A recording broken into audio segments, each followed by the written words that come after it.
أعمالنا من يهده الله فلا مضل له ومن يضلل فلا هادي له ونشهد أن لا إله إلا الله وحده لا شريك له ونشهد أن سيدنا ونبينا ومولانا محمدا عبده ورسوله أرسله بالحق بشيرا ونذيرا وداعيا إلى الله بإذنه وسراجا منيرا صلى الله تعالى عليه وعلى آله وأصحابه وسلم تسليما كثيرا كثيرا أما بعد فأعوذ بالله من الشيطان الرجيم بسم الله الرحمن الرحيم إنا أرسلناك رحمة للعالمين وما أرسلناك إلا رحمة للعالمين صدق الله مولانا العظيم وعن عائشة رضي الله تعالى عنها قالت قال رسول الله صلى الله عليه وسلم ما دخل الرزق في شيء إلا زانه وما خرج عن شيء إلا شانه أو كما قال عليه الصلاة والسلام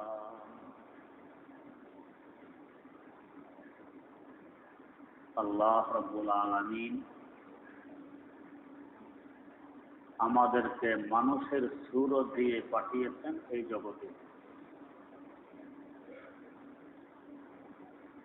পাশাপাশি দায়িত্ব দিলেন যে সীরতেও মানুষ হতে হবে। সূরতে মানুষ আল্লাহ পাক বানাইয়ে পাঠাইলেন, সীরতে মানুষ আমাদেরকে হতে হবে, যাকে মানবতা বলে। কিভাবে সীরতে মানুষ হব, মানবতা কিভাবে আসবে, এজন্য আল্লাহ রাব্বুল আলামিন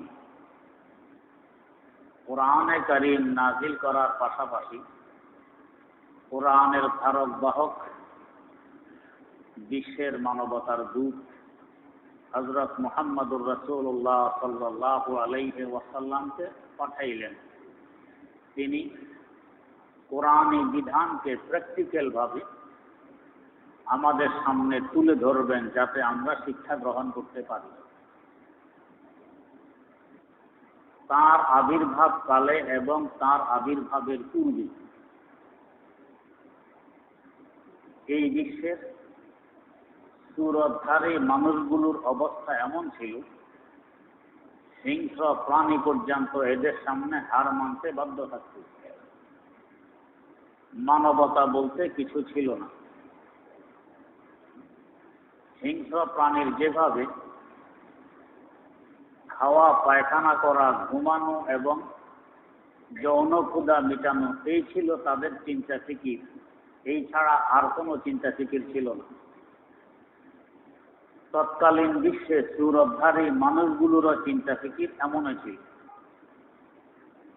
করতা হ্যায় জো ইনসান কো হায়ওয়ান কে বরাবর, হায়ওয়ান জানোয়ার চতুষ্পদ জন্তু, হিংস্র প্রাণী আর সূরতধারী মানুষগুলোর মধ্যে কোনো প্রভেদ ছিল না, বরং মানুষের থেকেও আরো 10 কদম পিছনে ছিল। যাদের শক্তি বেশি ছিল তারা দুর্বলের উপর জুলুম অত্যাচার করেই চলত।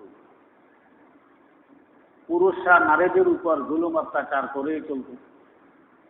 আর এই অত্যাচার সবচেয়ে বেশি হয়েছে খ্রিস্টান বিশ্বে, ইউরোপ জগতে। ওদের জ্ঞান ধারণা অনুযায়ী নারীরা মানুষই ছিল না।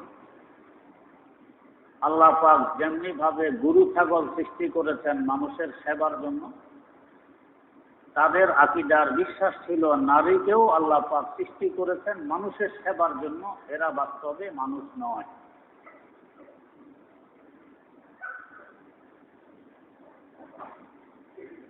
গরু ছাগল আমাদের পরাধীন, আমরা যেভাবে এদেরকে চালাই ওরা এভাবে চলবে।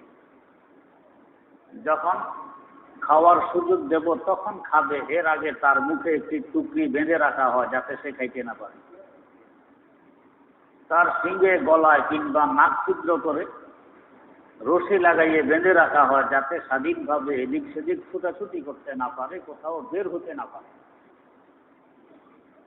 নারীর সাথে খ্রিস্টান বিশ্বের ছিল এই ব্যবহার। নারীর মুখে টুকরি দিয়ে ঘাড়ের পিছনে রশি দিয়ে তালা লাগিয়ে রাখতো যাতে নারী স্বইচ্ছায় কিছু খেতে না পারে। যে পর্যন্ত পুরুষ কথা বলার অনুমতি না দিবে এ পর্যন্ত নারী কথা বলার অনুমতি পাইত না, সাহস পাইত না, কথা বলার অধিকার তাদের ছিল না। ইসলামের আগমনের পর যখন ইসলাম নারীর পূর্ণ অধিকার প্রতিষ্ঠা করলো, ঘোষণা দিল যে নারীর অধিকার শুধু পুরুষের সমান নয়, বরং পুরুষ থেকে 3 গুণ বেশি। যেহেতু নারী দুর্বল, দুর্বলের অধিকার বেশি থাকে, সবলের দায়িত্ব বেশি থাকে। দায়িত্ব পালন করবে পুরুষ আর অধিকার আদায় করবে নারী। শুধু মানুষ বলেই ইসলাম ক্ষান্ত হয়নি, বরং পুরুষদের থেকে 3 গুণ অধিকার প্রতিষ্ঠা করেছে নারী। এবং এই নারীর হক আর অধিকার এই পরিমাণ ইসলাম ঘোষণা করেছে যে একজন মায়ের পায়ের নিচে সন্তানের বেহেশত। ইন্নাল জান্নাতা তাহতা আকদামিল উম্মাহাত। নারীর ফজিলত, নারীর গুরুত্ব, মর্যাদা ইসলামে এই পরিমাণ দেয়া হয়েছে। আল্লাহ রাসূল সাল্লাল্লাহু আলাইহি ওয়াসাল্লামের ইরশাদ ফরমান, মান কানা লাহু সালাসু বানাতিন ফাসাবারা আলা লাওয়াইহিন্না কুন্না লাহু হিজাবুম মিনান নার, আও কামা ক্বালা আলাইহি সালাতু ওয়াসসালাম। কোন ব্যক্তির যদি 3টি মেয়ে হয়, এই 3টি মেয়েকে সে লালন পালন করে সুপাত্রে পাত্রস্থ করছে। আল্লাহ রাসূল বলেন, এই 3 জন মেয়ে জাহান্নামের সামনে আর হয়ে দাঁড়াবে, পার্টিশন হয়ে দাঁড়াবে, তার পিতাকে জাহান্নামে যেতে দিবে না। সাহাবায়ে কেরাম প্রশ্ন করলেন, ইয়া রাসূলুল্লাহ, যদি কারো 3টি মেয়ে না হয়ে 2টি হয়?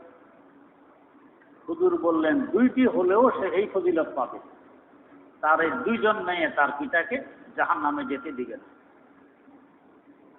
হাদিস বর্ণনাকারী বলতেছেন, এরপর একজন মেয়ের কথা জিজ্ঞেস করার আমাদের সাহস হয়নি, তাই জিজ্ঞেস করিনি। কিন্তু হুজুরের হাবভাব এমন দেখেছি, যদি একজনের কথা জিজ্ঞেস করা হতো, হয়তো একজনের ব্যাপারেও এই ফজিলতের কথা বলতেন যে একজন মেয়ে হলো, সে তার আব্বাকে জাহান্নামে যেতে দিবে না। কিন্তু ছেলে সন্তান যদি 1000 খানেক হয়, এই ফজিলত নেই। এইভাবে ইসলাম নারীর অধিকার প্রতিষ্ঠা করেছে। নারীর অধিকার আদিকালও খ্রিস্টান জগৎ হরণ করেছে, অদ্যাবধি হরণ করেই চলছে। মানবতা কাকে বলে? হায়ওয়ান, জানোয়ার, চতুষ্পদ জন্তু, এদের না জায়েজ না জায়েজের কোনো চিন্তা ফিকির, না হালাল হারামের কোনো বলাই, না শরম লজ্জার কোনো ব্যাপার স্যাপার। যার যখন যেভাবে ইচ্ছা সেভাবেই চলে, হায়ওয়ান জানোয়ারের স্বভাব। আগেও খ্রিস্টান বিশ্বের অবস্থা এমন ছিল, এখনো খ্রিস্টান বিশ্বের অবস্থা, মানুষ আর হায়ওয়ানে কোনো প্রভেদ নেই, বরং হায়ওয়ান জানোয়ার থেকে আরো 10 কদম পিছনে। একটি কুকুর পর্যন্ত পেশাব করার সময় একটু নেতা হয়, একটু নিচে হয়, 1 পা উঠায় তারপর পেশাব করে। খ্রিস্টান বিশ্বে গিয়ে দেখবেন পেশাব ছাড়া যে অবস্থা, পেশাব করার সময়ও সেই অবস্থা, কোনো ব্যস্ত নেই, দাঁড়াইয়ে পেশাব করতেছে। তো কুকুর থেকেও তো আরো নিচে নেমে গেল। একটা কুকুর কি পায়খানা খায় না বিরিয়ানি খায়, কোনো ব্যস্ত আছে? খ্রিস্টান বিশ্বে কি হারাম খায় না হালাল খায়, শুয়োর খায় না গরু খায়, কোনো ব্যস্ত? যা পাবে তাই খাবে। জায়েজ না জায়েজ, বৈধ অবৈধ, এর কোনো বলাই নেই। আজ সারা বিশ্ব থেকে ডাকাতি করে খেয়ে বাঁচতেছে খ্রিস্টান বিশ্ব। সারা পৃথিবীতে যত প্লেন উড়াউড়ি করে, প্লেন যতবার ল্যান্ড করবে, এয়ারপোর্টে নামবে, যাত্রী প্রতি ততবার $5 আমেরিকাকে দিতে হবে, আমাদের জানা আছে। এমনকি আমরা যে হজে যাই, হজে যাওয়ার সময় পর্যন্ত সরাসরি যদি জিদ্দায় আমরা নামি তো $5, আর যদি কেউ অন্য দেশের ভায়া হয়ে যায়, যতবার প্লেন নামবে তত $5 আমেরিকাকে দিতে হয়। টিকিটের সময় সব পয়সা নিয়ে, এটার কি বৈধতা? প্লেন আমার দেশের, যাত্রী আমার দেশের, তেল গ্যাস খরচ হয় আমার দেশের, পয়সা খরচ হয় আমার দেশের, ওকে $5 কেন দেবে? বাধ্যতামূলক দিতে হয়। এটা ডাকাতি না তো আর কি? যে ডাকাত তার মধ্যে কি মানবতা আছে? মানবতা নেই। একেবারে যদি অসহায় হয়ে পড়ো, চলার কোনো ব্যবস্থা না থাকে, শেষমেশ মানুষ ভিক্ষা করে। ভিক্ষা করলেও মানুষ মানুষ থাকে, অমানুষ হয় না। কিন্তু ডাকাতি করলে মানুষ মানুষ থাকে না, অমানুষ হয়। এইভাবে আচার আচরণ ব্যবহার সারা বিশ্বের সাথে এরা করে চলছে। আর এরা মানবতার দণ্ডুরা পিঠে সারা বিশ্বে মানব সভ্যতা, তারা মানুষকে সভ্যতা শিখায়। তার মানে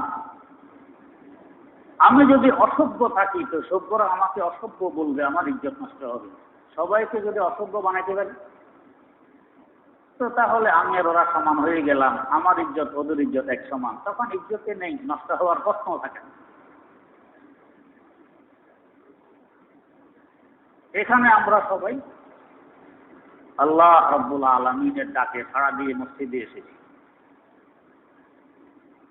সকলেই নামাজের আগ্রহ নিয়ে নামাজের অপেক্ষায় আছি। একজন যদি উল্টা পাল্টা শুরু করে যে নামাজ পড়া যাবে না, নামাজ পড়বো না, আমরা এখানে নাচানাচি করবো, গান গাইব, ওই লোকটা কেমন ঘৃণিত দেখা যাবে সকলের দৃষ্টিতে। বরং আপনারা তাকে বের করে দেবেন, এখানে থাকতে পারবেন না। আর সবাই যদি এখন একসাথে নাচানাচি আরম্ভ করি যে এখন থেকে এখানে নাচ গান হবে, নামাজ হবে না, তাহলে কোনো সমস্যা নেই। তো খ্রিস্টান বিশ্ব এটাই চায় যে শুধু আমরা একা কেন অসভ্য হবো, সারা দুনিয়াকে অসভ্য বানাই দিই, তাহলে আর কোনো সমস্যা থাকার কথা নয়। একা আমরা অসভ্য হলে তো সমস্যা। আদিকাল থেকে নিয়ে অদ্যাবধি, চাই পুরুষ হোক আর চাই নারী হোক, সতর বলতে একটা কিছু আছে। পুরুষের নাভি থেকে হাঁটু আর নারীর গুড়া দেখো সতর, ঢেকে রাখতে হবে। এমনকি মানব জাতির আদি পিতা সাইয়্যিদানা হযরত আদম আলা নবিয়িনা ওয়া আলাইহিস সালাতু ওয়াস সালাম বেহেশত থেকে যখন বেরিয়ে আসলেন, বেহেশতের পোশাক খসে পড়ে গেল, ধরে রাখতে পারলেন না। তিনি কি এক মুহূর্তের জন্য উলঙ্গ ছিল? বিভিন্ন হাদিসে, বিভিন্ন তাফসীরে কথা উল্লেখ আছে, তিনি বেহেশতি গাছের, যে গাছের পাতা বড়, ওই গাছের পাতা ছিঁড়ে পাতা দিয়ে তিনি নিজের শরীরকে আবৃত করেন, সতর খুলতে দেননি। ওই বেহেশতি পাতা পরিহিত অবস্থায় তিনি দুনিয়াতে অবতরণ করলেন। দুনিয়াতে নাম তিনি অবতরণ করলেন ভারতবর্ষে, শ্রীলঙ্কায়। এই জন্যই কারো মত যে ভারতবর্ষে একটি গাছ আছে, এই গাছের পাতা এত বড়, দুনিয়ার অন্য কোনো গাছের পাতা এত বড় হয় না। সেই পাতাটি হলো কলা পাতা। কলা পাতার থেকে এত বড়, এক এক পাতা 7 হাত 8 হাত পর্যন্ত লম্বা হয়, 1 হাত 1.5 হাত পর্যন্ত চওড়া হয়। এত বড় পাতা অন্য কোনো গাছে হয় না। এবং পাতাকে আরবিতে, ফার্সিতে বলে বার্গ, বার্গ মানি পাতা, আরবিতে বলে ওয়ার্ক, ওয়ার্ক মানি পাতা। আমরা বাংলা বলি বরগ, কলার বরগ। তার মানে ওই বার্গ থেকে বরগ, বাসা একটাই রয়ে গেছে। অনেকেরই ধারণা যে এইটাই বেহেশতি গাছের পাতা। ওই পাতা পরিহিত অবস্থায় আমাদের আব্বা জান ভারতবর্ষে আসছেন, ওই পাতা থেকেই ভারতবর্ষ কলা গাছের জন্ম হয়। এবং যত ফল এই দুনিয়াতে আছে, সব ফল থেকে সবচেয়ে উপকৃত ফল হইল কলা। এর থেকে উপকৃত কোনো ফল নেই। তার পাশাপাশি কোনো কোনো ফলের উপর ছিলকা থাকে না, মাছি বসে, পোকামাকড় পড়ে, কিন্তু কলার উপরে ছিলকা আছে। ছিলকা ফেলে দিয়ে ভিতরের কলা আপনি খাবেন, পোকামাকড় সেখানে পৌঁছতে পারে না। মাছি সেখানে পৌঁছতে পারে না। আপনি বিশুদ্ধতম কলা খেতে পারেন। অনেকগুলো গুণে গুণান্বিত, অনেক বৈশিষ্ট্য এই কলার মধ্যে রয়ে গেছে, যা বেহেশতের বর্তমান। তো আদি পিতা আব্বাজান আদম আলাইহিস সালাম এক মুহূর্তের জন্য নিজের সতর তুলতে পারলেন না। গাছের পাতা হলো নিজে সতর ঢেকে এই দুনিয়াতে আসেন, যার প্রভাব আর আসর এখনো রয়ে গেছে ভারতবর্ষে।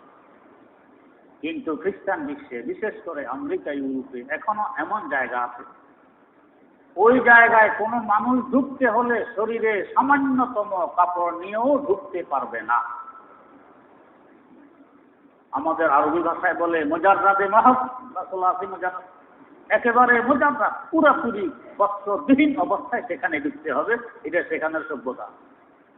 আমাদের কোন মুসলিম রাষ্ট্রে এমন কোন জায়গা নেই, এটা আছে খ্রিস্টান বিশ্বে। কুকুর, বিড়াল, শুয়োরকে দেখছেন কখনো হাজামা পরিধান করছে? জুব্বা গায়ে দিয়ে আসছে না, কেন? এদের শরম লজ্জা বলতে কিছু নেই, এই জন্য এরা সব কিছু দেখায় হাঁটতে পারে, কোনো সমস্যা নেই। শুয়োর আর কুকুরের নাই এই মানুষগুলো ওইখানে বস্ত্রবিহীন অবস্থায় ঘোরাফেরা করবে, থাকবে। বস্ত্র নিয়ে ঢুকা ওইখানের জন্য অসহ্য। এই হলো খ্রিস্টান বিশ্বের মানবতার বাস্তব রূপ, সভ্যতার বাস্তব রূপ। অর্থনৈতিকভাবে সারা বিশ্ব থেকে ডাকাতি করে খায়। অন্তত ভিক্ষা বৃত্তিও যদি এখতিয়ার করতো, এত লজ্জার ব্যাপার ছিল না ডাকাতি করা যত লজ্জার ব্যাপার। এক টুইন টাওয়ারের বাহানা দিয়ে কয়েক হাজার টুইন টাওয়ারের পয়সা তারা সারা বিশ্ব থেকে উসুল করে নিয়ে গেছে। অর্থনৈতিকভাবে এই পরিমাণ দুর্বলতা দেখা দিয়েছে তাদের মধ্যে। আজ যদি বিশেষ করে মধ্যপ্রাচ্যের পয়সা তাদের কাছে না থাকতো, এরা 1 ঘন্টা চলা তাদের পক্ষে সম্ভব হতো না। দেউলিয়া হয়ে আছে ভিতরে ভিতরে। সব মুসলমানদের পয়সা কিছু ডাকাতি, কিছু গসব, জোর জবরদস্তি করে নিয়ে তারা চলবে।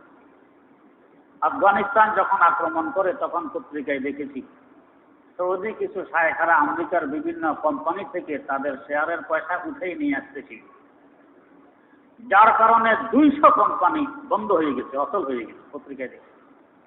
এরপর সরকারিভাবে আইন করা হয়েছে, কোনো শেয়ার এখন উঠে নিতে পারবে না, শেয়ারের পয়সা এখানেই থাকবে।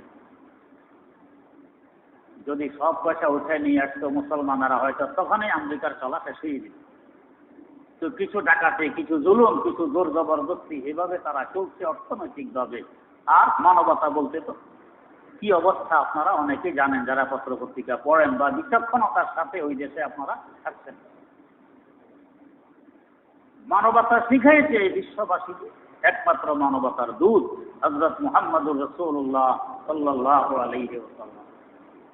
তার আগ মুহূর্তে বিশ্বের কি অবস্থা ছিল, কেমন অন্ধকারে নিমজ্জিত ছিল, বলতে গেলে এখন সময় কুলাবে না। এই খ্রিস্টান বিশ্ব তাদের বাপ মারা গেলে তারা মৃত্যুবার্ষিকী পালন করত মানব নিধন লীলা দিয়ে। যারা অসহায়, যারা দুর্বল, যারা কৃতদাস, যারা নিম্ন শ্রেণীর মানুষ, এদেরকে বাধ্য করত স্টেডিয়ামে এসে মানব নিধন খেলায় লিপ্ত হওয়ার জন্য। একজনের হাতে জাল ধরিয়ে দিত, জাল, আর একজনের হাতে থাকতো তলোয়ার। বাধ্য করতো তোমরা দুজনে মারামারি করো। জালওয়ালা জাল দিয়ে তাকে বন্দী করার চেষ্টা করতো, তলোয়ারওয়ালা তলোয়ারের আঘাতে তাকে হত্যা করার চেষ্টা করত। এইভাবে যে কোনো একজন মারা যেত। আবার এই খেলা শেষ হলে শুরু হইতো একজনের চোখ বন্ধ, আরেকজনের চোখ খোলা। চোখ খোলাওয়ালা দেখে শুনে চোখ বন্ধওয়ালার উপরে আক্রমণ করবে, আর চোখ বন্ধওয়ালা চোখওয়ালার পায়ের আওয়াজ শুনে আক্রমণ করবে। স্বাভাবিক কথা, যার চোখ বন্ধ তার মারা যাওয়া নিশ্চিত ছিল। কয়েকদিন যাবত এই খেলা চলতো। এটা শেষ হইলে শুরু হইতো একজনের হাতে অস্ত্র, আরেকজন খালি হাত, দুইজনে মারামারি। যে অস্ত্রবিহীন অবস্থায় আছে তার মারা যাওয়া নিশ্চিত ছিল। এইভাবে 1-2 দিন নয়, দীর্ঘ 3 মাস পর্যন্তই মানব নিধন খেলা চলত। আর ধনীরা, রাজা বাদশারা, ক্ষমতাসীনরা স্টেডিয়ামের গ্যালারিতে বসে মানব নিধন লীলা দেখে তামাশা করত। এনসাইক্লোপিডিয়া ব্রিটানিকায় উল্লেখ আছে, আপনারা দেখবেন। এই যারা অসহায় আহত হয়ে পড়ছে মারামারি করতে গিয়ে, তার অসহায়ত্ব প্রকাশ করত, চিৎকার দিত, আমাকে বাঁচাও, আমাকে বাঁচাও। গ্যালারি থেকে ধনীরা, ক্ষমতাসীনরা তাদের দেশীয় ভাষায় আওয়াজ দিত, হারেট হারেট। তার মানে, আরে ও তো এখনো মরেনি, ও তো এখনো মরেনি, চিন্তা রয়ে গেছে, মেরে ফেলো তাকে। আর কেউ কেউ চিকিৎসার জন্য আর্তনাদ করত, আমাকে বাঁচাও, চিকিৎসার ব্যবস্থা করো, আমি অসহায়। গ্যালারি থেকে মিথ্যে মিথ্যে বলে চিৎকার দিত। আমাদের একবারে ড্যাড বাংলা বলে, আরে শালা বিরক্ত করতেছে, শেষ করে দাও। এই ছিল তাদের মানবতা। ইসলামের বরকতে এগুলো বন্ধ হয়েছে, না হয় মানব নিধন লীলা এখনো তাদের এখানে চলছে। শুধু 1-2 শহরে নয়, বিভিন্ন শহরে এইভাবে মানব নিধন লীলা চলত। এক এক বছর এইভাবে 8,000 10,000 মানুষ প্রাণ হারাইছে। রাজা বাদশারা, ক্ষমতাসীনরা, ধনীরা বাধ্য করত গরিবদেরকে এইভাবে মানব নিধন লীলায় লিপ্ত হতো। ওদের মুখে শোভা পায় না যে আমরা সভ্যতা শিখাই বিশ্ববাসী। আজ আফসোসের সাথে বলতে হয় যে এই মানবতার দূত যার উসিলায় মানুষ মানুষ হয়েছে, তার কোরবানি, ত্যাগ, তিতিক্ষা যদি না থাকতো আজ আমরা মানুষ হিসাবে চলতে পারতাম না। হিংস্র জানোয়ার, হায়াওয়ান আমাদের কাছে হার মানতে বাধ্য থাকতো। ওই মহামানবকে নিয়ে তারা ব্যঙ্গ বিদ্রোহ করতেছে ইউরোপ বিশ্বে, আমেরিকা, বিভিন্ন মুসলিম দেশে এর বিরুদ্ধে প্রতিবাদের ঝড় উঠছে। আমাদের দেশে উঠতেছে, আরো উঠা দরকার। এই অমানুষগুলো সারা দুনিয়াবাসীকে অমানুষ বানাইতে চায়। এই জন্য সবচেয়ে বড় মানুষ যিনি, তাকে নিয়েও এখন ছিনিমিনি শুরু করছে। সুলতান আব্দুল হামিদ খান মরহুম, তুর্কি সালতানাতের খেলাফতে ওসমানিয়ার শেখ সুলতান, একবার হুমকি দিয়েছিলেন আমেরিকাকে, 2বার দিয়েছিলেন। একবার দিয়েছিলেন যে আমি তেল দেয়া বন্ধ করে দেব।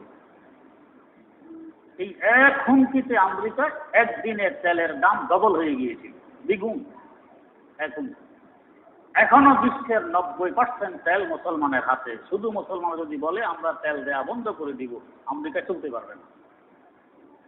আর এক হুমকি দিয়েছিলেন যে দেখো, এমন এক বস্তু আমার হাতে আছে, এটা নিয়ে যদি আমি ডাক দিই, সারা বিশ্ব মুসলিম আমার পতাকা তলে এখনো এক হয়ে যাবে। কি সেই বস্তু? তো সেই বস্তু আর কিছু নয়, হযরত রাসূল আকরাম সাল্লাল্লাহু আলাইহি ওয়াসাল্লামের কিছু তাবাররুকা, তার জুব্বা মুবারক আমার কাছে আছে। যে জুব্বা পরিধান করে হযরত সুলতান মাহমুদ গজনবী রাহিমাহুল্লাহ গভীর রাত পাহাড়ে উঠছিলেন। হযরত শেখ বাহাউদ্দিন নকশবন্দি রহমতুল্লাহ আলাইহির জমানা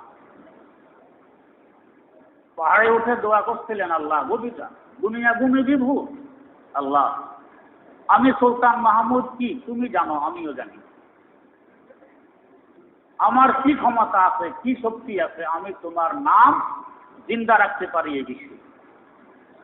আল্লাহ আমি এই মুহূর্তে তোমার হাবিব সাল্লাল্লাহু আলাইহি ওয়াসাল্লামের জুব্বা মুবারকের ভিতরে আমাকে ঢুকাই রেখেছি। আল্লাহ আমার দিকে না দেখে তোমার হাবিবের জুব্বার দিকে একটু তাকাও। এই জুব্বার খাতিরে ভারতবর্ষটা আমাকে দিয়ে দাও। সকালে হযরত খাজা বাহাউদ্দিন নকশবন্দি রহমতুল্লাহ আলাইহি সুলতান মাহমুদকে বললেন, সুলতান কি ভুল করলেন, কি ভুল করলেন? কিসের ভুল? উনি যে দোয়া করছেন বাহাউল হক নকশবন্দিকে তো বলে এসে দোয়া করেননি, বলতেছেন কি ভুল করলাম? তো ভুল করছেন কি? যে জুব্বার বাহানা দিয়ে দোয়া করছেন, এটার বাহানা দিয়ে যদি, এটার উসিলা দিয়ে যদি পুরা দুনিয়া চাইতেন, দুনিয়া পেয়ে যেতেন। সারা বিশ্বের বাদশা আল্লাহ তাআলা আপনাকে বানাই দিত, শুধু ভারতবর্ষ চাইলেন, ভুল করলেন। এরপর আক্রমণ করলেন ভারতবর্ষ, ওনার করতলে চলে আসেন। সুলতান আব্দুল হামিদ খান বলেছিলেন, সেই জুব্বা মোবারক আমার কাছে এখনো আছে। আমি এই জুব্বা তুলে ধরে যদি ডাক দিই বিশ্ব মুসলিম এক ও আমেরিকা পালানোর জায়গা পাবে না। আমেরিকা খামোশ হয়ে গিয়েছে। মুসলমানরা কি জাতি এখনো টের পায়নি। সবচেয়ে বড় শয়তান, বড় ইবলিস, যে একবার তার চেলাপেলাদেরকে নিয়ে সমাবেশ ডাকতে, সাগরের বুকে বিশাল সমাবেশ। বিশ্ব পরিস্থিতি কি, কারগুজারি শুনবে, কে কি পরিমাণ কাজ করছো না করছো, সামনে কিভাবে কাজ করতে হবে, এই নিয়ে পরামর্শ সভা। তো এক এক শয়তান এক এক কারগুজারি এক এক পরামর্শ দিল। সকলের বক্তব্যের সার সংক্ষেপ হইল যে আমাদের বড় সমস্যা এখন দুইটি, একটি আমেরিকা আর একটি রাশিয়া। সারা দুনিয়া এখন দুই ভাগে বিভক্ত, কেউ আমেরিকার চ্যানেলে কেউ রাশিয়ার চ্যানেল, কেউ আমেরিকার কথায় উঠে আর বসে কেউ রাশিয়ার কথায় উঠে আর বসে, আমাদের কথায় কেউ শোনে না। এটা এখন আমাদের সমস্যা। ওই দুইটা না থাকলে আমাদের কথা শুনত। এটা ছিল সমস্ত শয়তানদের বক্তব্যের সারসংক্ষেপ। বড় শয়তান উঠে বলতেছে, জানতা হো मैं जो रंगे गर्दिश अय्याम है, जानता हूँ मैं जो रंगे गर्दिश अय्याम है, मुझ की यकीन नहीं ये फतना इस्लाम है, मुझ की यकीन नहीं ये फतना इस्लाम है। ও আমার চালা কমান্ডরা, তোমরা সঠিক তো ঠিক করতে পারোনি, সঠিক ফল বের করতে পারোনি। আমাদের সমস্যা আমেরিকাও নয়, আমাদের সমস্যা রাশিয়াও নয়, আমাদের সমস্যা তৃতীয় আরেকটি জাতি, তৃতীয় বিশ্ব। সেটা কি? তো সেটা হলো মুসলিম জাতি, আর মুসলিম জাহান হলো আমাদের সমস্যা। বড় শয়তান বলতে এরা এখন ঘুমিয়ে আছে, এরা ঘুমিয়ে আছে। এই জন্য কেউ রাশিয়ার কথা উঠে আর বসে, আর কেউ আমেরিকার কথা উঠে আর বসে। এরা যদি একবার জাগে তো কোথায় রাশিয়া, কোথায় আমেরিকার, কোথায় আমরা শয়তানেরা, কারো অস্তিত্ব থাকবে না, সব জিনিস হয়ে যাবে। অতএব চেষ্টা করতে হবে এরা যাতে জাগতে না পারে, এদেরকে ঘুমাই রাখতে হবে। এদের মাথায় তেল মালিশ করবা, এদের পায়ে তেল ডলবা, এদের হাত পা টিপবা, যাতে এরা ঘুমন্ত অবস্থায় দিন কাটিয়ে দেয়, এরা যাতে জাগ্রত হতে না পারে। মুসলমানের জাগ্রত হওয়া একটি হাতিয়ার আছে কোরআনে কারীম এবং হাদিস শরীফে, কিতাবুল জিহাদ কিংবা বাবুল জিহাদ। জিহাদ ইসলামের একটি গুরুত্বপূর্ণ অধ্যায়। এইটা তো আলিয়া মাদ্রাসায় পড়ানোই নিষেধ, বিভিন্ন জায়গায় এটা পড়ানো নিষেধ। তার ইবলিসেরা বোঝে এটা পড়াইলে মুসলমান আবার জাগবে, এই জন্য এটা পড়াইতে দেয় না। কোথাও এই ধরনের কিতাবাদি পাইলে তো এই জঙ্গিবাদীর এই পাওয়া গেছে, সেই পাওয়া গেছে, কত রকমের সালবাহান। জিহাদ একটি গুরুত্বপূর্ণ ইবাদত, এটা সন্ত্রাসী নয়, এটা জঙ্গিবাদী নয়। মানুষের গায়ে অস্ত্র চালানো সবসময় ক্ষতির জন্য হয় না, অনেক সময় উপকারের জন্য হয়। ডাকাত যদি অস্ত্র চালায় এটা তার ক্ষতির জন্য হয়, ডাক্তার অস্ত্র চালাইলে উপকারের জন্য হয়। বরং এই অস্ত্র চালানোর পর ডাক্তার উল্টা আরো ভিজিট পায়, সে যে অস্ত্র চালাই। তো ইসলামী নিয়ম নীতি অনুযায়ী জিহাদ হলে এটা সন্ত্রাসী নয়, এটা ত্রাস নয়, এটা সন্ত্রাস নয়, এটা জঙ্গিবাদী নয়, এটা জিহাদ। এটা মহামূল্যবান গুরুত্বপূর্ণ একটি ইবাদত। যারা এই ইবাদতে অংশ নিবে তারা মুজাহিদ, তারা মারা গেলে শহীদ হবে, এদের ভিজিট হবে, বিনা হিসাবে এরা জান্নাতে চলে যাবে। আর যদি ইসলামী নিয়ম নীতি বহির্ভূত অবস্থায় যুদ্ধ করে এটা জঙ্গিবাদী হয়, এটা তখন ত্রাস হয়, এটা সন্ত্রাস হয়। যারা এটা করবে তারা সন্ত্রাসী হবে। এরা মারা গেলে শাস্তি হিসাবে ডাকাত যেরকম ফাঁসির কাছে ঝুলতে হয়, এরাও জাহান্নামের ফাঁসির কাছে ঝুলবে। ইসলামী নিয়ম বহির্ভূত সারা বিশ্বে অশান্তি, যুদ্ধ ইত্যাদি সৃষ্টি করে রাখছে একমাত্র আমেরিকা, ইউরোপ। অতএব বিশ্বের সবচেয়ে বড় সন্ত্রাসী এরা, সবচেয়ে বেশি ত্রাস সন্ত্রাস সৃষ্টি করে রাখছে এরা, আর উল্টা মুসলমানের উপরে দোষ চাপায়। মুসলমানদের মধ্যে যদি সেই জিহাদি চেতনা আবার জাগরণ হয়, জেগে উঠে, তো দেখবে মুসলমানদের অবস্থা কি আর ওদের অবস্থা কি। ঈমানি শক্তি কাকে বলে তখন মুসলমান দেখাই দেবে। এই জন্য আমি মুসলিম বিশ্ব এবং মুসলমানদের ক্ষমতাসীনদের কাছে আহ্বান জানাই, যারা এরা চাপ সৃষ্টি করে আমেরিকা ইউরোপের হায়াওয়ান জানোয়াররা যাতে মুসলমানদের সম্মানিত নবী রাসূল আকরাম সাল্লাল্লাহু আলাইহি ওয়াসাল্লামকে নিয়ে ধরনের ছিনিমিনি না খেলে। আল্লাহ রাব্বুল আলামিন আমাদেরকে সোচ্চার থাকার তৌফিক দান করুন। সুবহানাকাল্লাহুম্মা ওয়া বিহামদিক, আশহাদু আল্লা ইলাহা ইল্লা আনতা।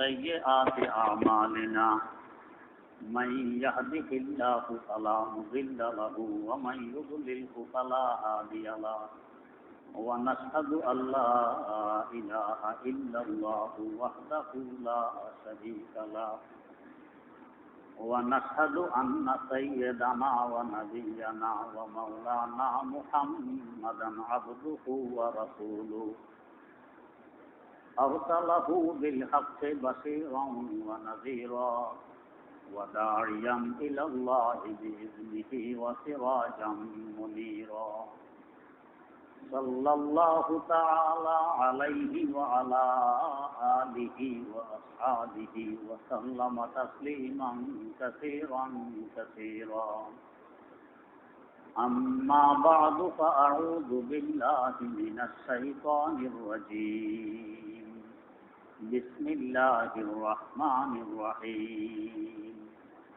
وما أرسلناك إلا رحمة للعالمين صدق الله مولانا العظيم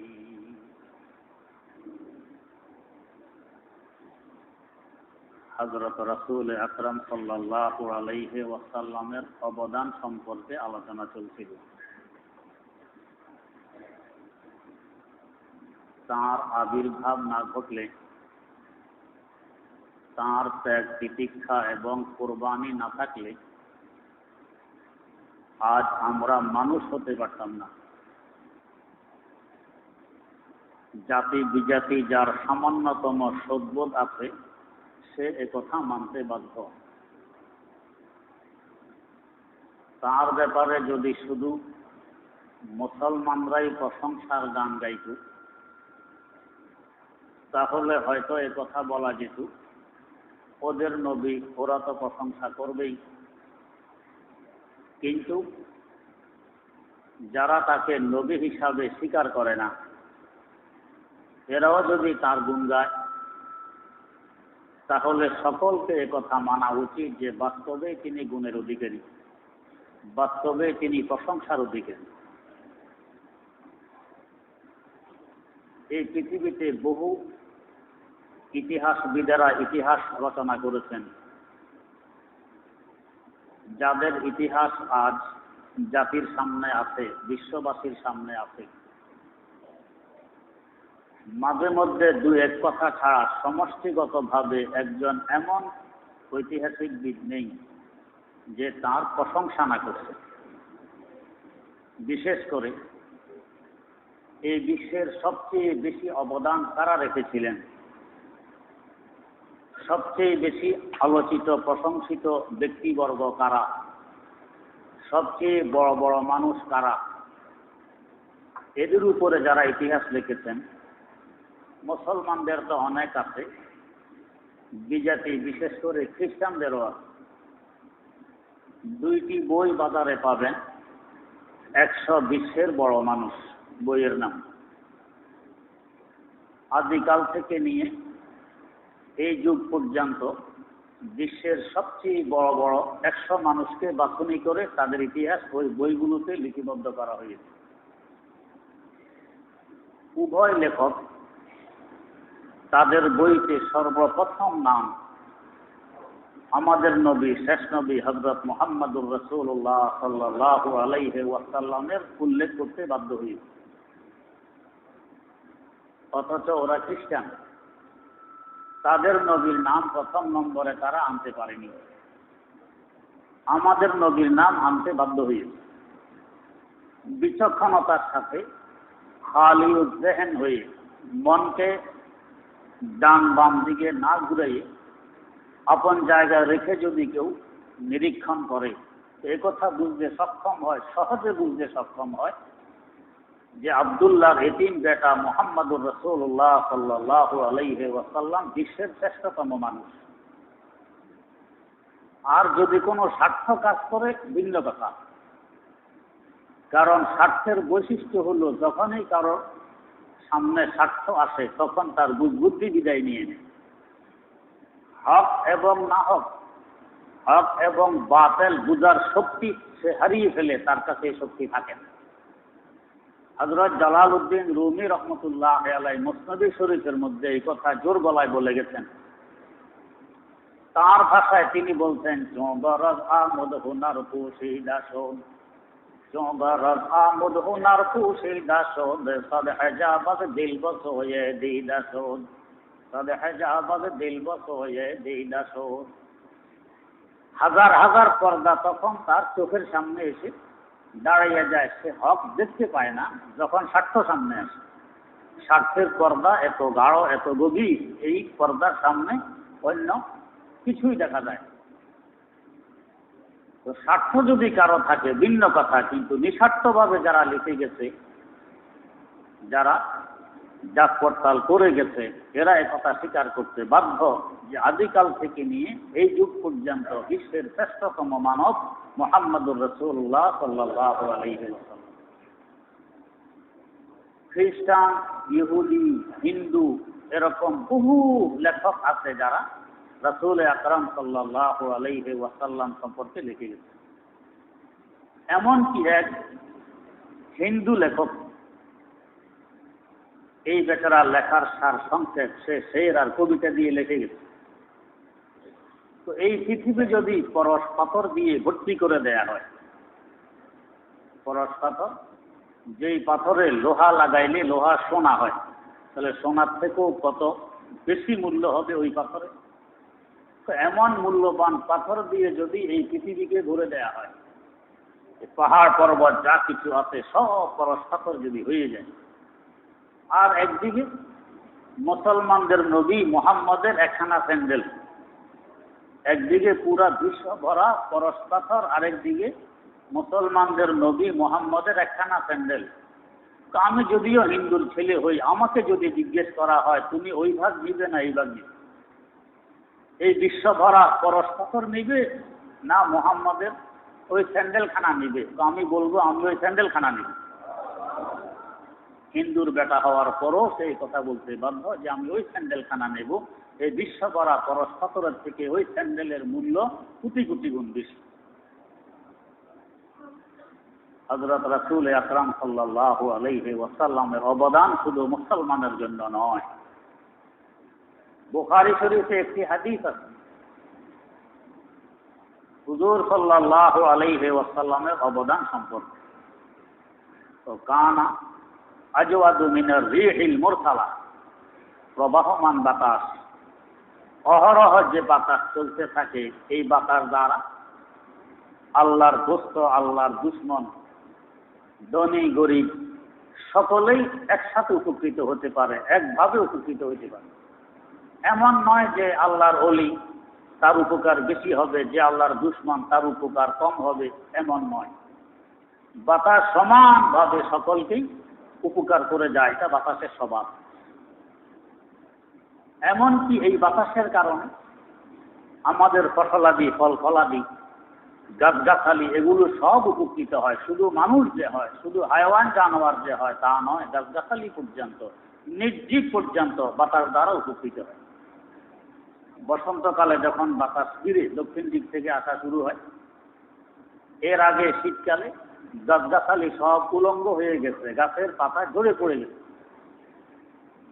এই গাছের সোনালী রঙের পাতা গজায় ওই বাতাসের বরকতে। দক্ষিণ দিক থেকে যখন বসন্তের বাতাস ফিরে, গাছে সোনালী পাতা গজিয়ে ওঠে, আস্তে আস্তে সবুজ রং ধারণ করে, চতুর্দিক সবুজ শ্যামল হয়ে পড়ে বাতাসের বরকতে। এই নয় যে অমুক গাছ উপকৃত হতে পারবে, অমুক গাছ পারবে না, অমুক মানুষ পারবে, অমুক মানুষ পারবে না, এমন নয়। সমানভাবে সকলে উপকৃত হয়। ও বাতাসের উপকার এত বেশি, এর থেকেও বেশি এই বিশ্বের মাখলুক উপকৃত হয়েছে রাসূল আকরাম সাল্লাল্লাহু আলাইহি ওয়াসাল্লামের মাধ্যমে। মিনার রিহিল মুরসালা, কাফের হোক আর মুশরিক হোক, দোস্ত হোক আর দুশমন হোক, হায়াওয়ান জানোয়ার হোক, যে কেউ হোক, তার দ্বারা উপকৃত হয়েছে সবচেয়ে বেশি। মানুষেরা চিনে নাই, হায়াওয়ান জানোয়ারও তো চিনছে। আমরা যদি একটি গরু জবাই করতে ধরি, তাই কোরবানির জন্যই হোক, এই গরুকে রাজি হয় যে আমাকে জবাই করে দে। গরু কত লাফালাফি, হাত পা বাঁধতে হয়, তারপরে জোরপূর্বক তাকে জবাই করতে হয়। আর ওই মহামানব স্বহস্তে 63টি উট কোরবানি করেছেন, নহর করেছেন। অবস্থা কেমন ছিল? হাত পা বাঁধার কোনো প্রশ্ন নেই, জোরাজুরি করার কোনো প্রশ্ন নেই। একটি ওঁট নহর হয়ে গেলে আরেকটি ওঁট স্বইচ্ছায় তার সামনে এসে গলা লম্বা করে দিয়েছে যে আপনি আমাকে নহর করুন, কোরবানি করুন। এই মহামানবের রহমতের হাতে কোরবানি হতে পারাও তো ধন্যের ব্যাপার। নাসাওয়াদ নসিবে দুশ্মন কে সাওয়াদ হালাকে তেগা তো, নাসাওয়াদ নসিবে দুশ্মন কে সাওয়াদ হালাকে তেগা তো, सारे दोस्त का सलामत के तू खंजराज माही, सारे दोस्त का सलामत के तू खंजराज माही। আপনার মতো মহামানবের তলোয়ার যদি আমার গলায় চলে এতে আমি ধন্য, গলা প্রস্তুত করে দিলাম, আপনি তলোয়ার চালাইয়ে দেন। হায়ওয়ান জানারও চিনে মহামানবটিকে। রাসূল আকরাম সাল্লাল্লাহু আলাইহি ওয়াসাল্লাম জন্মগ্রহণ করেছিলেন মক্কায়ে মুকাররমা। সেখানে তখন বসবাস করত কিছু মুশরিক, কিছু ইহুদি, অল্প কিছু খ্রিস্টান। মুশরিকদের আধিপত্য ছিল বেশি। আল্লাহ রাসূল সাল্লাল্লাহু আলাইহি ওয়াসাল্লাম যখন মানবতার দাওয়াত দেয়া শুরু করলেন, এর আগে তো সুরত ছিল মানুষের, বাস্তবে হায়ওয়ান জানোয়ার তাদের সামনে হার মানত।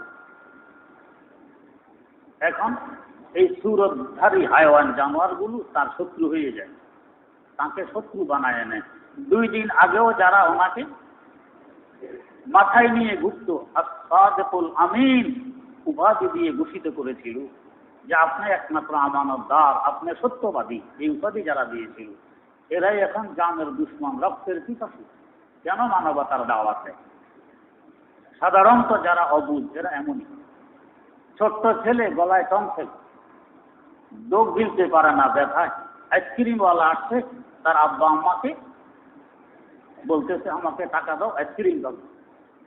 এই অবস্থা, আইসক্রিম খেলে অবস্থা কি হবে? এটা আব্বা আম্মায় বুঝে, এ বোঝে না। আব্বা আম্মা টাকা দেয় না, আইসক্রিম খেতে দেয় না। ছোট্ট বাচ্চা মনে করে এরা আমার ক্ষতি করতেছে, কেন আমাকে আইসক্রিম দেয় না? অবুঝ। এজন্য যদি বুঝদার হইতো তাহলে নিজেও চাইতো না যে আমি আইসক্রিম খাই। তো এরকম কিছু অবুঝ আছে, কুশিক্ষার কারণে কিছু অবুঝ আছে। তো মক্কায়ে মুকাররমায় জন্ম নিয়েছেন রাসূল আকরাম সাল্লাল্লাহু আলাইহি ওয়াসাল্লাম।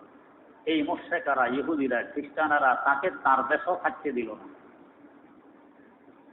বাধ্য হলেন দেশ ত্যাগ করতে। এই দেশের সাথে যার জন্মের সম্পর্ক, তার মহব্বত, তার আন্তরিকতা, ভালোবাসা কি পরিমাণ থাকবে যত পরের কথা। আমরা যে ওই দেশে জন্মগ্রহণ করিনি, তারপর আমাদের অন্তরে কি পরিমাণ মহব্বত আছে ওই দেশের জন্য একটু অন্তরের দিকে তাকাই দেখুন। সৃষ্টি জগতের শ্রেষ্ঠতম জায়গা, সবচেয়ে বেশি ফজিলতপূর্ণ জায়গা, যে জায়গায় বাইতুল্লাহ শরীফ আছে, এমন একটি জায়গা ত্যাগ করতে বাধ্য করেছে। কেমন ব্যথার কথা! আল্লাহ রাসূল বাধ্য হয়ে গেলেন, তাও ত্যাগ করলেন কখন? দিনের বেলায় ত্যাগ করা সম্ভব ছিল না, গভীর রাত। কি মায়া, কি মহব্বত! মাতৃভূমি, বাসস্থান, ফজিলতপূর্ণ একটি জায়গা ত্যাগ করতেছেন। আমরা যখন বিদেশে যাই, যাওয়ার সময় যারা গেছেন বোঝেন কেমন লাগে। মনে হয় যেন কলিজা ছিঁড়ে যাবে, এমন অবস্থা হয়। চোখের পানি ধরে রাখা যায় না। বাড়ি থেকে বের হওয়ার সময় বারবার পিছনের দিকে আমরা ফিরে ফিরে তাকাই।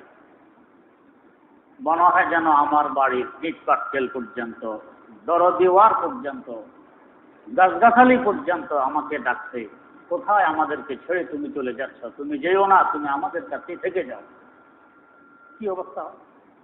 অথচ আমার জানা আছে আমি 2-1 বছর পর আবার ফিরে চলে আসবো, আমি স্থায়ীভাবে যাচ্ছি না, ফিরে আসবো। কিন্তু আল্লাহ রাসূল সাল্লাল্লাহু আলাইহি ওয়াসাল্লাম যে ত্যাগ করতেছেন, আর ফিরে আসার ভরসা আছে? নেই। কখনো ফিরে আসতে পারবো আশা তো নেই। শেষবারের মতো যে দেখে যাবেন নিজের মাতৃভূমি, তাও তো সম্ভব নয়। গভীর রাত, অন্ধকার। ওই যুগ তো কারেন্টের যুগ ছিল না, আলো নেই। আবেগ সামলাইতে না পেরে নিজের মাতৃভূমি থেকে এক মুষ্টি মাটি হাতে তুলে নিলেন, চোখের কাছে আনলেন যে তুমি দেখা যায়। ওই মাতৃভূমির মায়ার মাটিকে লক্ষ্য করে বলতেছেন, ও মাতৃভূমির মাটি, তোর সাথে আমার কি আন্তরিকতা, কি ভালোবাসা আমি ব্যক্ত করতে পারবো না, কিন্তু তোর বাসিন্দারা আমাকে তোর কাছে থাকতে দিচ্ছে না বিধায় আমি তোর থেকে বিদায় নিচ্ছি। যদি আল্লাহ রাব্বুল আলামিন কখনো আবার সুযোগ করে দেন, আমি তোর বুকে ফিরে আসার চেষ্টা করব। এইভাবে কাঁদতে কাঁদতে মাতৃভূমি ত্যাগ করলেন, চলে গেলেন প্রায় 500 কিলোমিটার দূর মদিনায় মুনাওয়ারা। কিছুদিন পর আবার 1700 সাহাবায়ে কেরাম কিংবা 1400 সাহাবায়ে কেরামকে সাথে নিয়ে মাতৃভূমির জিয়ারত করবেন, বাইতুল্লাহ শরীফের তাওয়াফ করবেন, আবার আসতেছেন। মাত্র 20 কিলোমিটার রাস্তা সামনে, হুদায়বিয়া পর্যন্ত আসছেন। মক্কার মুশরিকেরা সংবাদ পেয়ে ওইখানে গিয়ে বাধা দিল, তোমাকে যেতে দেয়া হবে না। তিনি বললেন যে দেখো, আমি তো শুধু জিয়ারতের জন্য আসছি, আমি আল্লাহর ঘরে তাওয়াফ করে চলে যাব, কারোর সাথে কোনো সংঘর্ষ আমাদের হবে না। যতই বলুক তারা মানল না। মাত্র 20 কিলোমিটার সামনে, এরপরেই মাতৃভূমি জিয়ারত হবে। আর 20 কিলোমিটার কম, প্রায় 500 কিলোমিটার রাস্তা সফর করে হুজুরে আসছেন। তখন তো গাড়ির যুগ ছিল না, কেউ পায়ে হাঁটছে, কেউ হয়তো উটের পিঠে করে আসছে। ছায়ার নাম নিশানা নেই, পানির নাম বন্ধ নেই, পাহাড়ি রাস্তা, মরু এলাকা, লু চলে, গরম বাতাস চলে। এই অবস্থায় হুজুর প্রায় 480 কিলোমিটার রাস্তা অতিক্রম করে এখানে পৌঁছলেন। আর অল্প জায়গা সামনে আছে, এখন ফিরে যাওয়া কেমন কথা, কলিজায় পাথর ভাঙতে হবে। কিন্তু মক্কার মুশরিকেরা দিল না, হুজুর বাধ্য হয়ে ফিরে গেলেন। এভাবে 8টি বছর অতিবাহিত হয়ে যায়। 8 বছর পর হুজুর আবার আসতেছেন, সাথে 10,000 মুজাহিদিনে ইসলামের জামাত। মক্কার দ্বারপ্রান্তে পৌঁছে গেলেন। মক্কার কাফের মুশরিক ইহুদি খ্রিস্টানেরা দেখল, এর আগে আমাদের সংঘর্ষ হয়েছিল মুসলমানদের সাথে, সংখ্যায় আমরা থাকতাম অনেক বেশি, ওরা থাকতো অনেক কম। অস্ত্র আমাদের কাছে থাকতো বেশি, ওদের কাছে থাকতো কম। এর পরেও প্রায় প্রত্যেকটি সংঘর্ষে পরাজিত হয়েছি আমরা, জয়ী হয়েছে ওরা। আর ওদের সংখ্যা 10,000, কোন রাওয়ায়াত অনুযায়ী 12,000। অস্ত্র আছে। আজ এদের মোকাবেলা করা সম্ভব হবে না, বাঁচতে হলে পালাইতে হবে। কিছু সংখ্যক কাফের মোকাবেলায় আসলেও 70 জন মারা গেল, বাকিরা বাগল। মক্কার দ্বারপ্রান্তে পৌঁছার পর সাহাবায়ে কেরামকে বসাইয়ে হুজুর সংক্ষেপে একটি ভাষণ দিলেন। নিশ্চিত যে এখন মক্কা আমাদের হাতে চলে আসবে। এই অবস্থায় আমরা হলে কি ভাষণ দিতাম?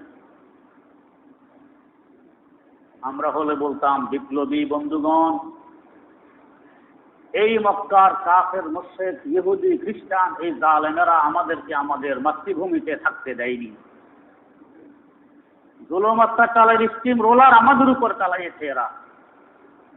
আমাদের কত মায়ের কোল এরা খালি করেছে, আমাদের কত মা বোনকে বিধবা করেছে, কত কচিকাটা মাসুম ছেলে মেয়েকে এতিম বানাইছে এরা। অতএব যাকে যেখানে পাবে কচু কাটা করে ফেলবে, কারো ঘর দুয়ারের চিহ্ন রাখবে না। এইভাবে হয়তো গরম একটি ভাষণ দিতাম।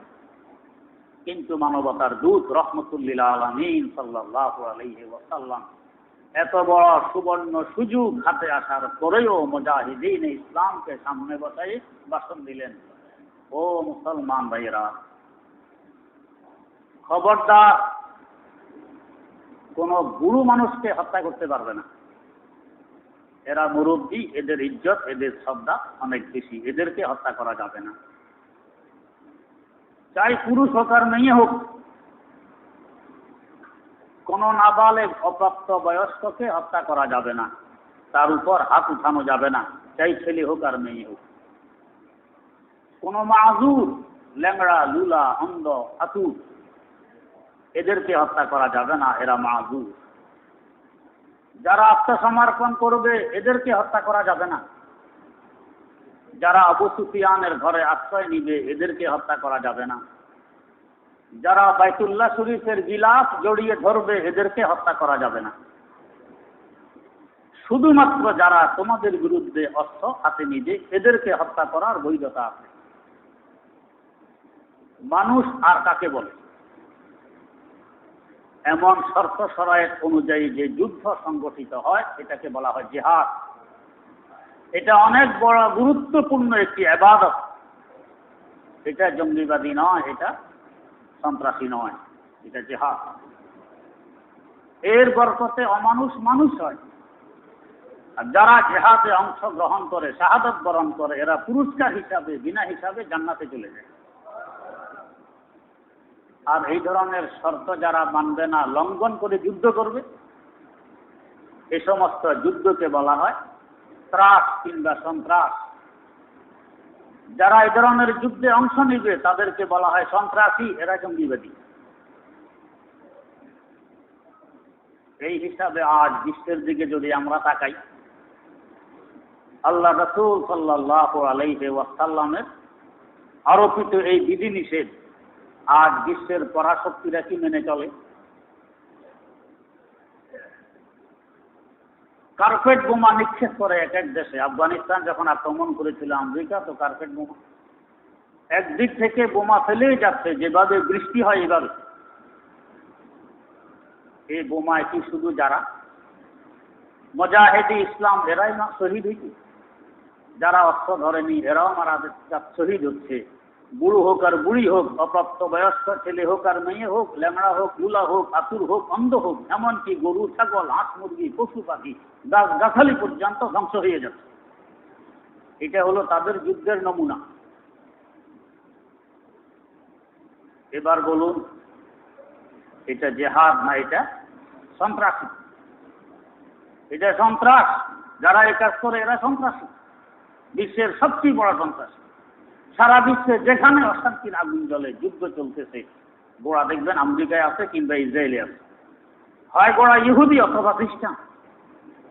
আল্লাহ রাব্বুল আলামিন কোরআনে কারিমে বলেছেন, এই ইহুদি খ্রিস্টান দুই সম্প্রদায় তোমাদের জানি দুশমন, ফাত্তাখিযুহু আদুওয়া, এদেরকে তোমরা দুশমন মনে করবে, এরা কখনো তোমাদের বন্ধু নয়। কোরআনের কথা অক্ষরে অক্ষরে সত্য। বন্ধুত্বের ভাব দেখাইলেও বুঝবে কোনো স্বার্থ নিহিত আছে, এই জন্য বন্ধুত্বের ভাব দেখায়। আফগানিস্তানে এক সময় মুজাহিদদের সাহায্য করেছে আমেরিকায়, মুসলমানদের উপকারের জন্য নয়, তার প্রতিদ্বন্দ্বী রাশিয়াকে ধ্বংস করার জন্য। স্বার্থ আছে এই জন্য। যখন রাশিয়া ধ্বংস হয়ে গেছে, এখন মুজাহিদদের বিরুদ্ধে আরম্ভ করছে। এটাই তাদের চাল। এক ভাইকে ব্যবহার করে আরেক ভাইকে মারার জন্য। ওই ভাই ধ্বংস হয়ে গেলে এই ভাইকে ধরে। স্পেন আমাদের থেকে এইভাবেই তারা ছিনাই নিয়ে গেছে। রাসূল আকরাম সাল্লাল্লাহু আলাইহি ওয়াসাল্লাম এইভাবে মানবতার শিক্ষা দিয়ে গেছেন এই বিশ্ববাসীকে। অতএব এই মহামানব সম্পর্কে যদি সামান্যতম উচ্চবাচ্য কেউ করে, তার শানে কেউ বেয়াদবি করে, তার সাথে গোস্তাখি করে, তাকে কটাক্ষ করে, এই লোকের ভূপৃষ্ঠে বিচরণ করার, জিন্দা থাকার অধিকার থাকে না। এটা আল্লাহ রাব্বুল আলামিনের বিধান। ওই লোকটা যে দেশের বাসিন্দা হবে, ওই দেশের সরকারের উপর দায়িত্ব বর্তায়, একে দুনিয়া থেকে বিদায় করে দাও। তার জিন্দা থাকার অধিকার নেই। কেন? যার কারণে আমি কিয়ামত ঠেকায় রাখছি, আমার কোটি কোটি নাম দিতেছি, তার সাথে এই লোকের বেয়াদবি। অতএব এই লোকের জিন্দা থাকার অধিকার নেই, তাকে দুনিয়া থেকে বিদায় করে দাও। এই ধরনের দৃষ্টতা ইহুদি খ্রিস্টানরা দেখাই আসতেছে। আগেও দেখাইছে, এখনো দেখাইছে।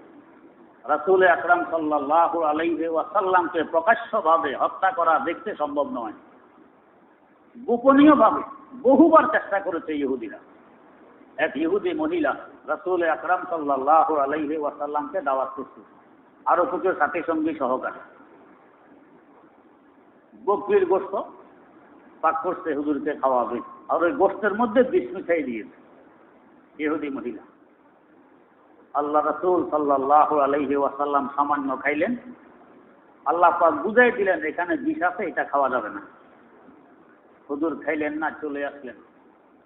ওই বিষের আসর আর প্রভাব দেখা দিয়েছিল তার ইন্তেকালের আগে, ওই প্রভাবে তিনি দুনিয়া থেকে বিদায় নিয়েছেন। এই জন্য তিনিও শাহাদতের দরজা পেয়েছেন, কারণ একজন ইহুদি মহিলার বিষের প্রভাবে তিনি ইন্তেকাল করেছেন।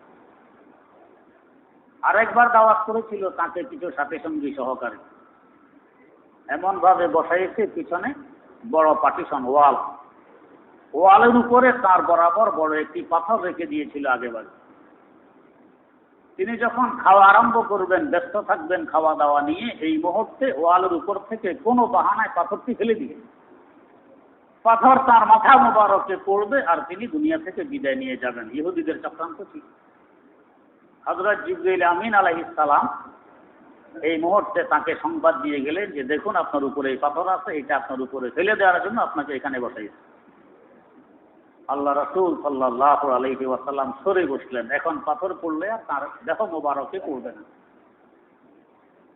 এভাবে তারা আল্লাহ রাসূল সাল্লাল্লাহু আলাইহি ওয়াসাল্লামের দুশমনী পোষণ করে আসছে আদিকাল থেকে এখনো করতেছে।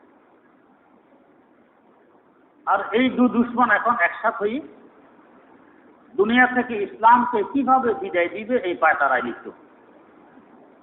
তাই বিশ্বের আকাম কুকাম যত আছে সব দোষ চাপায় মুসলমানদের গাড়ি। আফসোস হয় কিছু মুসলমানের দেশে বসবাস করে, মুসলমান নামধারী, মুসলমানের ঘরে জন্ম নিয়েছে, এরা ওদের সুরে সুর মিলে। যারা একটু ইসলামের কথা বলবে, যারা একটু পরেজগার হবে, ইসলাম অনুযায়ী চলবে, এদেরকে আগে একবার অপবাদ দিত মৌলবাদী, এরপরে অপবাদ জঙ্গিবাদী, এরপরে সন্ত্রাসী, এই ধরনের অপবাদ এরা দিয়ে আসছে। জং মানে যুদ্ধ, যুদ্ধকে ফার্সিতে বলে জং। যেই ব্যক্তি যুদ্ধ করে যোদ্ধা তাকে বলে জঙ্গি বা জঙ্গিবাদী। যুদ্ধ যদি জেহাদের আকার ধারণ করে তো তাহলে সে মুজাহিদ হয়, আর জেহাদের আকার ধারণ না করলে সে সন্ত্রাসী হয়। সব সময় যদি যুদ্ধ করা অপরাধ হয়, যারাই যুদ্ধ করবে তারাই জঙ্গিবাদী হয়। তো বিশ্বের সবচেয়ে বড় জঙ্গিবাদী আমেরিকা আর ইসরায়েল, এরা যুদ্ধ করতেছে সব দেশে। বড় শক্তি নিয়ে পরাশক্তি নিয়ে এরাই যুদ্ধে আসতেছে। এর আগেও দ্বিতীয় বিশ্বযুদ্ধে এরাই আসছে। এমন জাপানের হিরোশিমা যে অ্যাটম বোম নিক্ষেপ করেছিল, 30 মাইল এরিয়াকে তারা প্রায় মরুভূমি বানাই দিয়েছিল। 30 লক্ষ মানুষ যে বোমে আক্রান্ত হয়েছিল, এখন পর্যন্ত সেখানে পঙ্গু সন্তান জন্ম নেয় ওই অ্যাটম বোমের আছড়ার প্রভাব। এই অমানুষের কাজ ওরা করেছে। কিন্তু বলতেছে কি, তো এই বোম যদি আমরা না ফেলতাম যুদ্ধ আরো দীর্ঘ হতো, হয়তো আরো বেশি মানুষ মারা যেত, এই জন্য বোম ফেলাটা উচিত ছিল। এই হলো তাদের খোড়া যুক্তি। আজ পর্যন্ত এরা এইভাবে মুসলমানদের বিরুদ্ধে, মুসলমানদের নবীর বিরুদ্ধে, মহামনীষীদের বিরুদ্ধে চক্রান্ত চালাই আসছে। কত বড় ধৃষ্টতার দুঃসাহসিকতা দেখাইছে তারা। রাসূল আকরাম সাল্লাল্লাহু আলাইহি ওয়াসাল্লামকে বেইজ্জত করে, ব্যঙ্গ করে তারা ফিল্ম তৈরি করে এটা আবার দেখায়। এর পিছনে অর্থ যোগান দিয়েছে ইহুদিরা। আজ সারা বিশ্বে মুসলমান যাদের অন্তরে সামান্যতম ঈমানের চিহ্ন আছে, বরদাস্ত করতে পারে নাই। এরা এদের বিরুদ্ধে প্রতিবাদ আরম্ভ করেছে, কিন্তু এখন পর্যন্ত ওরা মাপটাইনি। সামান্যতম যদি অনুভূতি থাকতো অন্তত মাপটাইতো যে এটা আমাদের ভুল হয়ে গেছে, আমরা বুঝতে পারিনি, আমরা যে অবুঝ এটার প্রমাণ। কিন্তু এখনো তারা তাদের অবস্থায় অনড়। আল্লাহ রাব্বুল আলামিন এই নবীর নামকে জিন্দা রাখেছেন, রাখবেন কিয়ামত পর্যন্ত। রাফা'না লাকা যিকরাক, আল্লাহ পাক বলেছেন। আজ সারা বিশ্বে কোটি কোটি মসজিদ, আমাদের এক বাংলাদেশে 6 লক্ষেরও বেশি মসজিদ। এই মসজিদে দৈনিক 5 বার আযান হয়, আল্লাহ রাসূলের নাম 2 বার করে উচ্চারণ হয়। তার মানে এক এক মসজিদে 10 বার, এক এক মসজিদে দৈনিক 10 বার, 6 লক্ষ মসজিদ 60 লক্ষ বার শুধু এক দেশে উচ্চারণ হয়। আর যারা আযানের উত্তর দেয়, এই দেশের 17 কোটি মানুষের মধ্যে 10 কোটি মানুষকে যদি উত্তর দেয়, তাহলে 60 লক্ষকে 10 দিয়ে গুণ দেন, 60 কোটি বার উচ্চারণ হয় আল্লাহ রাসূলের নাম এই দেশে, শুধু এক দেশে। এইভাবে সারা বিশ্বের কোনো দেশ বাকি নেই যে দেশে আল্লাহ রাসূল সাল্লাল্লাহু আলাইহি ওয়াসাল্লামের নামের ধ্বনি না ওঠে।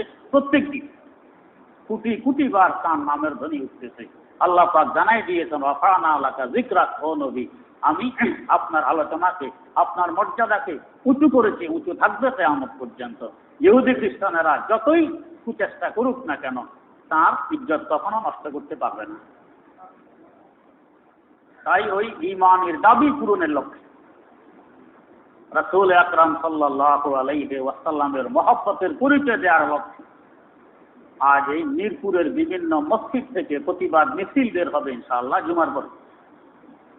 আমাদের এলাকা থেকে হবে, গাবতলী ইত্যাদি এলাকা থেকে হবে।